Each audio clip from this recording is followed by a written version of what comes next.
10 cents on the Jacob situation. Listen, I think you guys know I'm into team. I'm into peace and people getting along. And so, right or wrong, we all need to join hands, man, here and make this world a place where we can go into each other's neighborhoods and be comfortable, and that we appreciate life and how important it is, how hard it is to create life, something that really none of us are capable of doing in a test tube. So it's a precious thing, man. It's complicated and it's precious, and we need to, at this time, everybody needs to come together and join hands, like I said, and love each other for what we are and the privilege that we have in this short period of time that we're on earth, as opposed to walking in fear, to walk with strength and pride and make this country the greatest place ever, along with the world. We do that and we'll be a great example to the world. So, but my heart goes out to Jacob and his family in that situation. I don't know the whole story, but I hate seeing the way things are going right now. And we're better than that, absolutely better than that. And we can, like I said, we respect each other, and we're going to be in a great place. Anyways, with that, time's yours. Let's go to Adam Teicher. Go ahead, Adam. Hey, Andy, how you doing today? I'm good, Adam. Good. Hey, Andy, it certainly looks like that you all, despite the unusual circumstances, are getting a lot of good work in at practice. Just want to know if you feel that way, and whether how you feel about what you've been able to accomplish to this point in camp. Yeah, no, I listen.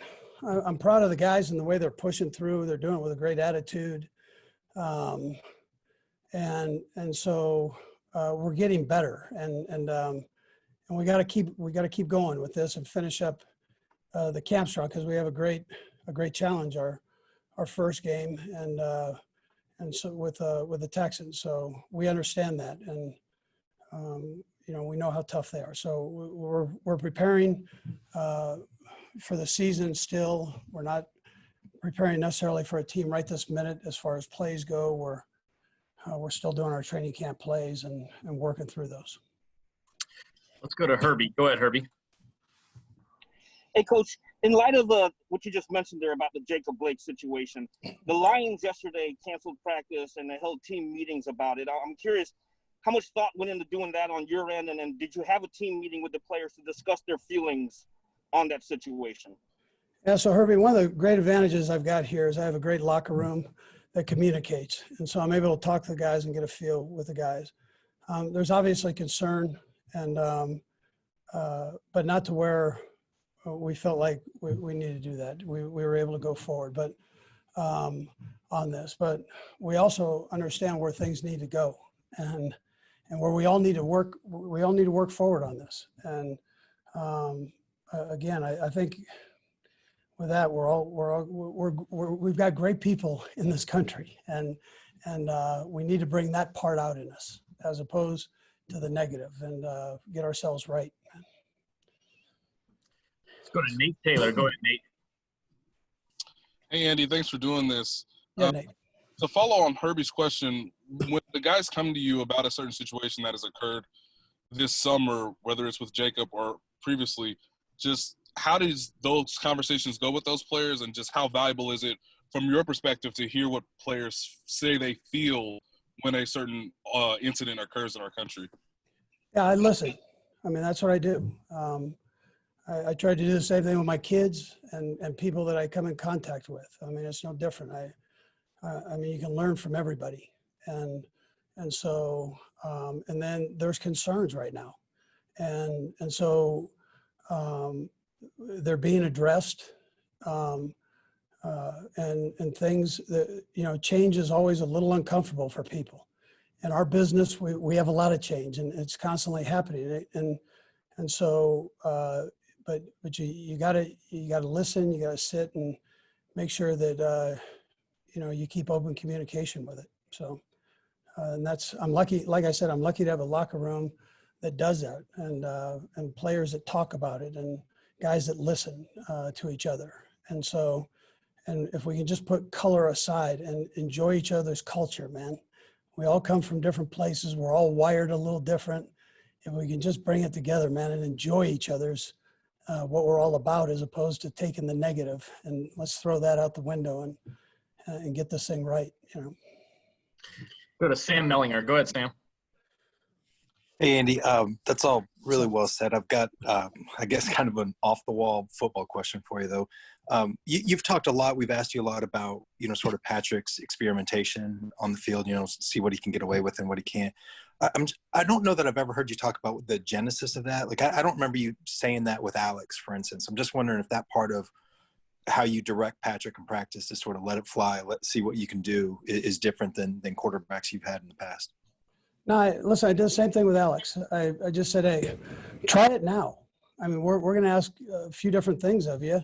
There are some things that, even in Alex's long career that he had before he got here, there might be some things that you haven't tried before.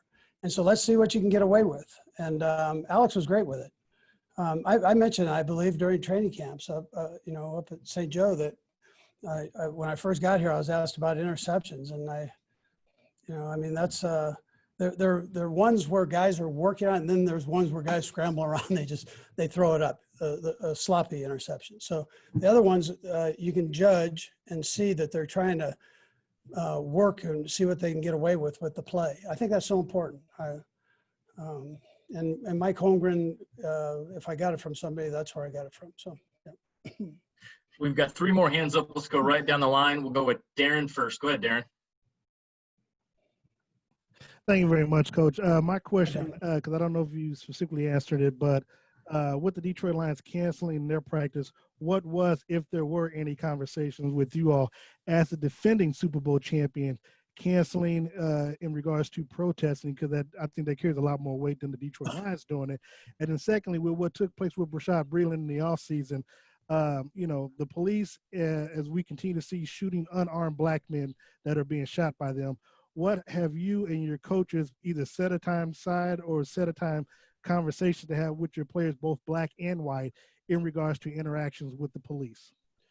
So Derek, we actually, you asked it at a time when we've been having meetings throughout training camp on it, and the league and the union have done a nice job collectively of bringing this issue and issues together. I think they've done a great job of teaching, and so that's where we're at right now. It's a matter of doing and getting this done, and where people really respect each other. And I see it every day. I wish everybody could see this. I see it every day of guys coming in and they respect each other. They respect each other's background. They're willing to listen.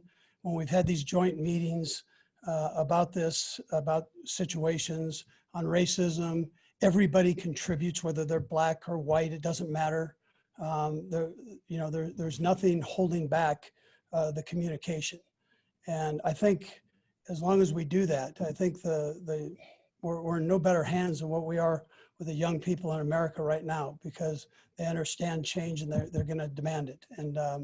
And so, listen, we keep working at it. We're going to get this right. That's where we're at. Yeah. We'll go to our final 2, Soren, and then Herbie to finish it. Go ahead, Soren. Coach, Mike Pennell, it's been announced he's suspended for the 2 games.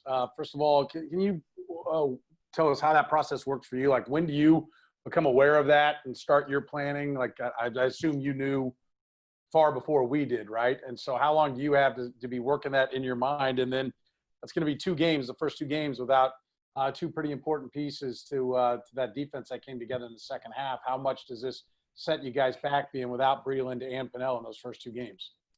Yeah. So listen, they're good football players. So, but you know how we operate. So everybody has a chance to get in and compete, and we expect backups, not to be able to step in and play. And one thing Brett's done is he's brought all this competition here for that reason, so if something goes wrong, then you can fill it in and with a good football player. So that's where we're at. And we'll keep working on it. As far as the suspensions go, when they let us know, I listen, and then it's not as easy a process. They might let you know that something is going to potentially happen, and then they let us know when it does happen. So Let's go to Herbie to close it out. Go ahead, Herbie. And Coach, I want to draw on your experience from coaching so many mega superstars over your career, from Brett Favre to T.O., Brian Dawkins. What is it about Patrick Mahomes' demeanor and his character that has him equipped to handle being the face of the franchise and even the new face of the NFL? yeah, so I'll go back to Reggie White, who is a phenomenal Hall of Famer, right? So, and really Brett Favre. These guys, when I was young in the league, I just noticed that the great ones want you to give them one more thing to even be greater than they already are, and they're very humble that way, and they always continue to learn, and that's the process in which Pat goes, and he wants you to coach him, I guess, is maybe the best thing, Herbie, that I could say. And any little thing that you can give him where his game can be better, he's willing to listen. And then on top of that, like I mentioned the other day, for the young guys, the young kids out there that are coming up as quarterbacks, you look at him, you go, oh, he's natural. Well, no, he does have some natural ability, yes, but he works at it. He's not just complacent with where he's at. He's always working on his game. I mean, the hours that he spends going over the plays when he's away from the building it's a tribute to the kid. He's completely dedicated to it. And I just think for young kids that are coming up, college kids, high school, the youth leagues, that this guy goes about it the right way. And Hey, Mark, how you doing today? I'm well. Adam, how are you? Good, thank you. Couple things, Mark. What is it about Arrowhead or the Chiefs or Kansas City where the Chiefs felt comfortable selling tickets to the games where so many NFL teams and other pro sports teams haven't felt comfortable, at least to this point? And also, at 22% of capacity, how many tickets is that exactly? Let me take that backwards and forward. So roughly 16,000 tickets out of 75 or so that we typically would have. I think what makes us comfortable is our plan. And I'm late, and I apologize for being late. I was on a league call, and we were talking about that, and I was asked to present to the league on our plan and our success this past Saturday, and our plan for Saturday and our plan for Thursday for opening kickoff. And, we are very confident in our plan. We've said this numerous times, and we'll say it again, and we will reiterate it, that our plan is only as good as compliance and the following of directions, following of the protocol for our staff, for our players, for our coaches, for our fans. It's critical that everybody follow the protocols. But if they do, we feel pretty confident that we can do this. We're not alone. We are definitely in the minority when you look across the league. I think there are 5 or 6 teams that are going to go with tickets and fans in the stands for the first week. And then I know 6 to 10 are contemplating after week 2 or 3 and then beyond. So we take the responsibility very seriously. We understand, and I said this on the call that I was on earlier, we understand that, we've got to get this right. And we've got to be very diligent in our processes and our protocols in order to be successful, in order to have another game with fans. And we know that other teams and other leagues are going to be looking at us. I would also say we're not alone in sports, right? Last night, Sporting here in Kansas City hosted fans successfully, as far as I've heard. And other teams in other markets are hosting fans. So we're hopeful, we're confident in the plan, and we appreciate all the support we've gotten from medical experts who helped us put that plan together. Let's go to Herbie Teope. Go ahead, Herbie. Hey, Mark, thank you so much for taking a moment to chat with us. You mentioned discipline for folks, but there's also that human element that you always have to concern yourself with. So what kind of system is in place to ensure that the people who are charged to ensure that the safety policies are being followed are actively identifying and correcting violations, such as not wearing a mask when you're inside the stadium? Yeah, for those of you who are at the stadium, I hope you'll agree with this statement. and talking with Dr. Archer about what he has heard about our event last Saturday, protocols were followed. I was very impressed with our fans and their ability and their compliance with putting on their mask as soon as they are approaching someone. I was very impressed that parking in the tailgate area, they were wearing masks for the most part. And this is not an excuse, and I want to be crystal clear on this. We have to do a lot more, to your question, to continue to communicate, to make people aware that it's really important, even in your seats, to wear your mask. But for all of us in Kansas City, I used this example with Dr. Sills from the NFL the other day, and he actually fed it back to me. It's the exact same situation in Nashville. If you think about our experience over the last few months, where we're going out to restaurants and we're actually interacting in public, we're going to schools. My experience this past weekend in the plaza going to a restaurant with my wife is very consistent with our experience across any sort of public interaction. As soon as we get out of the car, we put our mask on. And when we're traversing to the restaurant, we put our mask on. We see the hostess to get our seat, we have our mask on. We walk to our table, we have our mask on. We sit down at our table, we take our mask off. And we don't put it back on in between eating and drinking, right? So our normal process is that. And I think that's one of the things that came across on Saturday was, I talked to a few of our season ticket members and I said, I need to enforce this. I need to reinforce the importance of wearing the mask in the stands. And the dad looked at me and said, Mark, I wore the mask everywhere you told me to. I'm sitting in a seat, there's no one within 10 feet of me, and I'm with my family who I sleep with and eat with and spend all my time with without a mask on. I appreciate it, but it's 95 degrees and hot. I took my mask off for a minute. And I said, look, I hear you loud and clear. But as we get more people in, as we're closer together, we have more interactions, more cross traffic, we all have to be disciplined. And that's really where we are. So to your question on enforcement, we'll have more people, we'll have more staff, we'll have more messaging. You'll see some stuff this Saturday, which is very in your face signage. We're going to walk up and down aisles with a little sign that says, hey, wear your mask, even if you're sitting. So we got a lot to learn. We got a lot to work through. And we need a lot of cooperation from our fans to make this successful. Let's go to Nate Taylor. Go ahead, Nate. Hello, Mark. Thanks for doing this again. I have two questions as well. For Dallas FC's first game, the team made a decision to make a gesture during the national anthem. They received booing from fans. I'm just wondering how that sort of situation has an impact on the Chiefs if players want to make a similar gesture before, during, or after the national anthem. And then secondly, to go to what you guys have done with indigenous people and trying to understand how to better position the organization in the correct manner.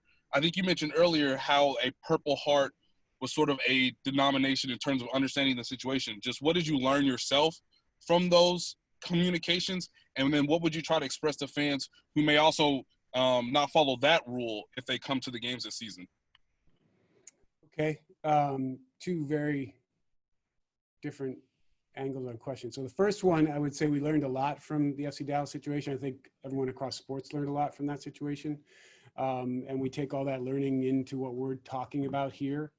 I think to your second question about the American Indian and what I've learned, I'd say I've been a bit redundant on this, so I apologize, but we've been doing this for 6.5 years. This isn't a new issue for us. And I shared some personal stories of, the first few meetings, Johnny Leonard reached out to me and said, can we have coffee? And he explained sort of, here's how this is viewed and here are some of the issues that we should be discussing. We set up a larger meeting with people and got into the depth of that. And I walked away from that first meeting, a little bit embarrassed about my lack of knowledge and a little bit inspired about if you have the knowledge, it becomes pretty clear. Now, everybody's going to have opinions on all these issues, and I respect that. But for me personally, I didn't understand what a headdress or a war bonnet was. I didn't understand what it represented.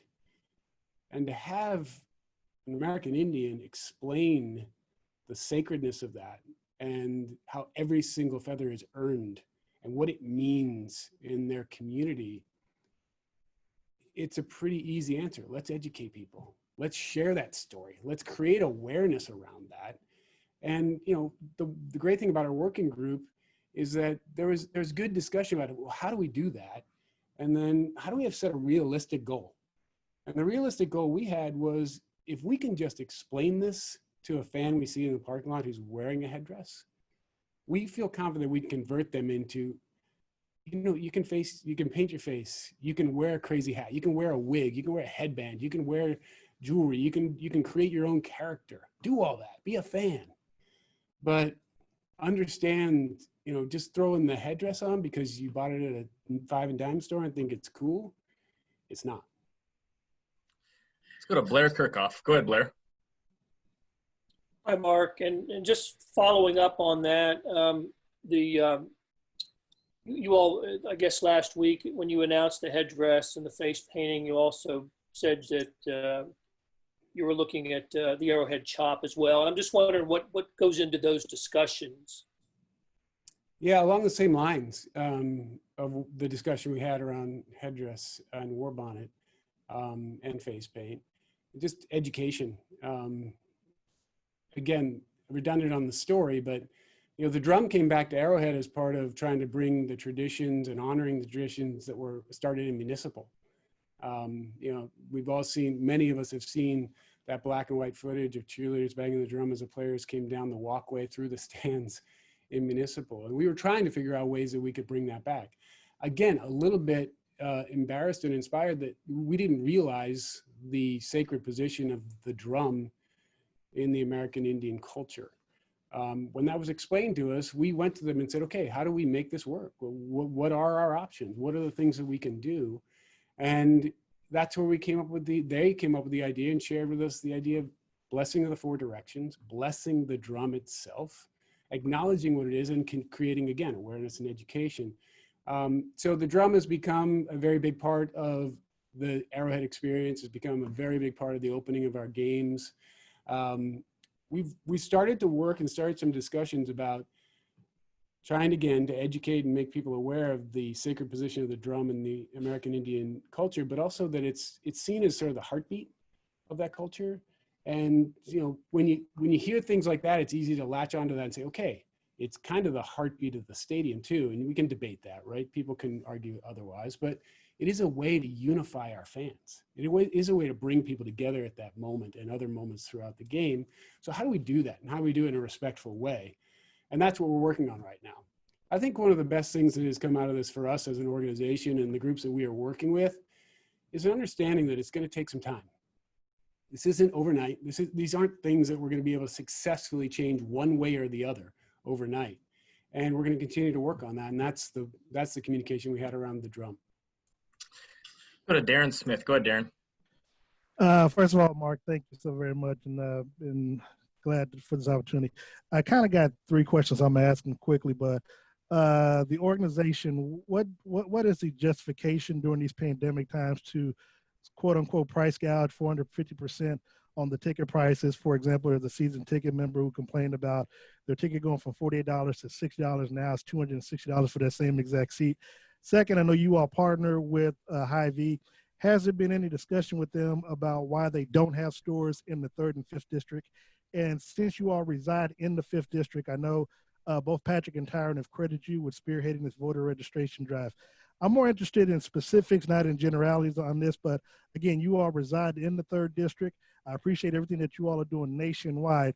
However, as a voter, as a resident, as a former committee man, someone who's ran local and national campaigns, what have you all done specifically to this point, and who are some of the power brokers within the 3rd and 5th district that you've met with regarding registered voters? Because I haven't seen anything personally. I've offered my services to help register voters because I've done that before.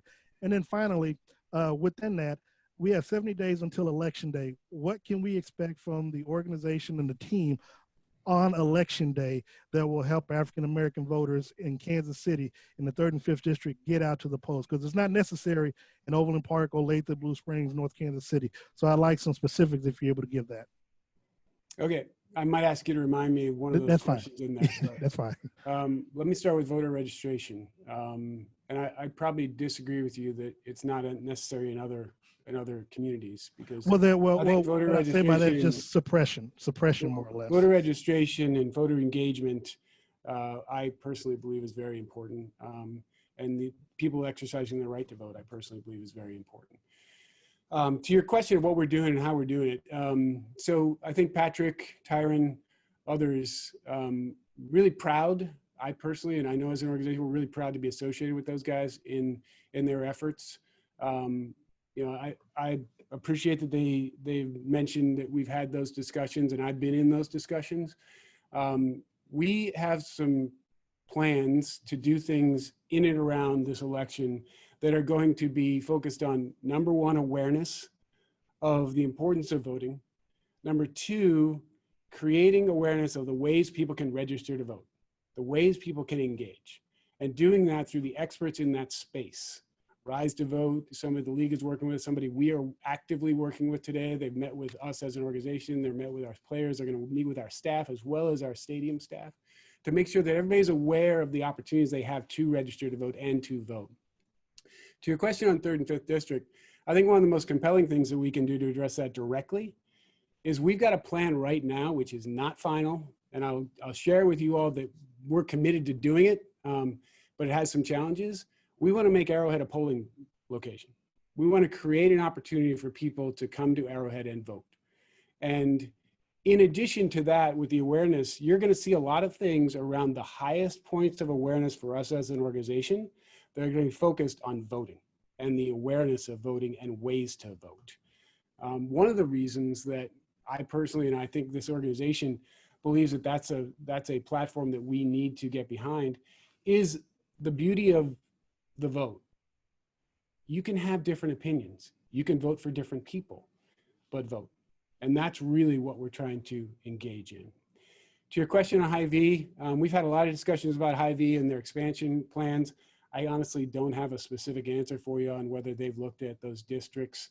You know, we've been working for many years since I've gotten here with leaders in the city on the food desert issue and how do we create more opportunities to create healthy options within those communities. And your first question was about, as you put it, price gouging. So let me just say this on that issue, because I've seen some reports on it. What we did in putting together our plan for how do we take a stadium from 76,000 seats down to 16,000 seats and equally and fairly distribute those tickets to our season ticket members. As you can imagine, when you do the math, it's pretty quickly, you can't. So what we did was we said all season ticket members will have the opportunity to move their tickets to 21. There'll be benefits and incentives to do that. We've locked in their pricing, flat pricing for next year. They have the opportunity to win free tickets to games. There are a lot of different benefits that are in there. Our season ticket sales staff has done a great job on. And then we sat down and said, how do we make this fair and equitable in terms of the tickets we do have? On the pricing issue, in May, when our schedule, right around May when our schedule was released, we announced our single game ticket pricing. In May, when we announced those prices, we were assuming we were going to have 76,000 people in the stadium. And those prices were based on a lot of very complicated algorithms and data that we use to understand the market and understand what the value of those tickets are in this market. Before we reduced to 16,000 seats, before we went through any of these changes, we set those prices. We haven't changed those prices. They're exactly what they were. Those are single game prices, and they're based on the value of those tickets in the marketplace. I know there's been a lot, and we completely understand and expected the response because it is a significant jump. Number one, that's the value of having a season ticket having a season ticket plan. You have the benefit of those prices, those ticket prices being much below market value, but you're committed to the full season. The single game option gives you the option to pay a little more, in some cases a lot more, because you're buying one game. So you're not obligated to buy the full season. You're buying one game and you're paying what the market rate is. Now, I defend the market rate, and I think most of you who are in this, who are interested in this issue, probably have already done the research. We're pretty good from a data standpoint, an algorithm standpoint, in our team of understanding what the ticket's really worth and being below that number. So even though, again, acknowledging that there's significant jumps, the person who buys a ticket to our Houston Texans game today at the price that we're selling it at can put that in the secondary market that minute and make more money, hundreds of dollars more based on their location. In some cases, you know, a $400 ticket is going for $1,000 on the secondary marketplace. So what we're trying to do is be fair, but represent the market. Let's go to Therese Paler. Go ahead, Therese. Hey, Mark, how you doing? Thank you for doing this. Sure. You know, just kind of following up on the pricing model, how have sales been going for you guys? You know, I feel like I ask you that every year, but with these prices being above the norm, like how have sales been going? And one more thing, the passion of your fans, the kind of wherever it's at, does that kind of speak to that as well, the passion of your fans?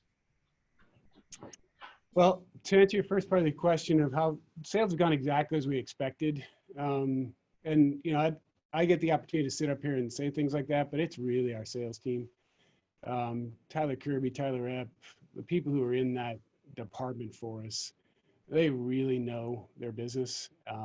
And when you look at what the projections are going to be, and as you can imagine, Therese, you and I have had enough discussions to know kind of how I'm wired on these things. So there's a pretty high expectation, a pretty high bar on exactly where we're going to be and how we're going to be, and our projections have to be right. We're exactly where we thought we were going to be. The demand is, it's an interesting way of doing it because we're doing it by tenure, going back to the point of fairness. We had to figure out a way to give every single one of our season ticket members an opportunity, but we've had longer tenured and shorter tenured season ticket members. So we've gone in waves and allowed the longest tenured season ticket members the opportunity to buy first, then the next, and then the next. And we're probably, I won't have the exact, but we're probably only 30% through our season ticket members. And the interesting part for me, at least, in looking at the data, is you've got a lot of people, you know, longer tenured season ticket members. Again, it's a mix, but if you look at demographically, you could have some people who may be medically challenged, may have conditions, may be in our older demographic, and may be less likely to want to come to a game where they've got to go through all these protocols and do all these things. We believe that as we get, our projections show that as we get closer and to the newer tenured season ticket members, the percentage of people who buy within those pods are going to be much higher. But we really set out, our model set out a goal, which is going to be tough to achieve, but we think we're going to get there, that every single season ticket member, whether you're a 50-year plus season ticket member, or whether you signed on with us last year for the first year, will have the opportunity to purchase tickets to games this year. When you're talking about 17,000 tickets, 16,000 tickets, it's a tough math to figure out, but we feel like we're trending towards that. All right, guys, we've got time for a few more questions. Let's go with Sam Mellinger next. Go ahead, Sam. Hey, Mark, thanks for doing this. With the pricing, I just want to follow up on something. I know your focus is the health part of it, right? Of, you know, getting the protocols in place and all that. But there has to be a financial part of this too. I'm just wondering, was there a sort of a standard that you guys had to hit on, you know, making this worth it, for lack of a better term, you know, making sure that you would have enough money to make this worth it? Yeah, I know that question has been out there nationally as well as locally. The numbers don't pencil out. I mean, you can't really make the numbers work when you're talking about that amount of tickets. So this isn't about that. This is about creating an experience and continuing the experience at Arrowhead, giving our fans the opportunity to be there for some really special moments. To some, it may sound a little bit contrived, but honestly, we're raising a banner on September 10th, and we want our fans to be part of that. We're really struggling with the fact that only 16,000 are going to be able to be a part of that in live and in person, but that's a lifelong memory, and it's going to be different.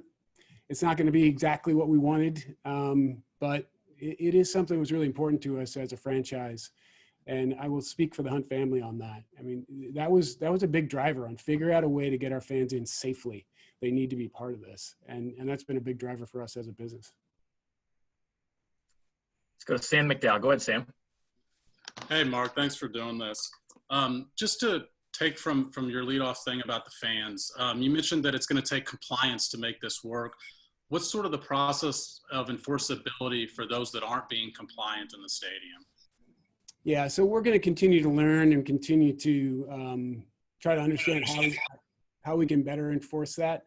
As again, I'll cite that you'll see some new things this weekend with signage and with more staffing focused on that issue, specifically walking up and down the aisles, making sure they're just reminding people to put their masks on. We don't want to be in a situation where we're, evicting someone or arresting someone or anything like that. But we think that we have enough systems, enough communication in place where we can enforce that it's to protect all of us. And, we can get into some science conversations about, distance and volume. And, one of the biggest things we have to our advantage is we're an outdoor stadium. But we also have to listen to the experts, and the experts are telling us that, yeah, you're an outdoor stadium, but you're not just sitting and eating dinner. You're standing and cheering and yelling and screaming. And those are all things that factor into the risks associated. And those risks are significantly decreased if you wear a mask. So those are the kind of things we're going to be focused on. Let's close it out with Surin Petro. Go ahead, Surin. Mark, thank you for the time. Like everyone said, we do appreciate you taking the time out today. I'm curious, just specifically, you touched a little bit on the subject of, when the question was asked about the Dallas soccer team and kind of the reaction. I spoke with one reporter the other day who said that he has spoken with the Players Association and that they are definitely planning demonstrations, that they are coming. Assuming that's the case, are you going to be working with them to be a part of that demonstration? We had Bill O'Brien in Houston say he will be kneeling with his players. Are the Chiefs, coaching staff, the organization, Clark Hunt, working actively to be a part of the demonstration, or is it simply going to be a case where you stand back and say, okay, whatever you guys want to do it? Yeah, I'd go back to some of the things we said when all of this started to become as big an issue as it's become. And it's definitely something that needs to be addressed, and it's definitely something that needs our attention. If you go back to end of May, beginning of June, we as an organization, we sat and talked about this as an organization, players, coaches, football operations staff, our own executive staff. And we made a decision to shut our website down and just say right now, the important thing is to really, one of our principles, unite our community. Unity is more important now than ever. And we need to continue to do that. And that's been our theme. When the players video came out early on in this process, I was really proud to be part of the team that said, we got to support this. We got to go out with a statement. We're the first statement. I believe we were the first team in the National Football League to respond to that video. And I'm most proud of the message we sent that night. And it was late at night, and it was Clark, myself, and a few others on a phone call just saying, the message we want people to hear and the message we want our players to hear is that we love and support them. And we're part of a family. Just like any family, there are passions on all sides. And what we've said is, in discussions that I've been in with our players, with Clark and with Coach and with Brett and with others, let's love each other, let's support each other, and let's respect each other. And that's really what we're going to continue to do. We're going to meet and have more discussions about this, and you'll be hearing more from us as we go. But that's really the approach that we take to issues like this. Hey, Fish, good to see you, man. I'm curious. I have two questions for you. First is just, how did you spend your off season after getting a chance to celebrate the Super Bowl and going into the virtual program? How did you kind of stay in shape and get ready for the season? And then secondly, I know you got some time to go hunting and fishing during the off season. How important is that to you, especially at a time like this, to be able to kind of get away and enjoy some time like that? Yeah. So win the Super Bowl and celebrate that. And then, I'm from Michigan, so I go back up to Michigan to where I live. And It's kind of in the middle of the woods, secluded, and I just spent my time up there. And then, you know, I have a full gym in my garage, and so when the whole COVID thing happened, you know, just spent a lot of time up there and working out and staying in shape and doing my best to just process everything and, you know, be responsible and, you know, take my part in society of, you know, everything that was going on and, you know, protect my family at the same time. And then, yeah, doing some hunting and fishing. I was on the lake a bunch fishing and just spending time, you know, kind of to myself and with my family and enjoying what society was presented. Let's go to Nate Taylor. Go ahead, Nate. Hey, Eric. I'm sure you watched these guys on film before, but what's it like having Mike Rimmers with you along with Kelechi Osemele? What have you learned about those two guys, and how are you trying to help them get prepared for this season to play alongside you? Yeah, it's cool.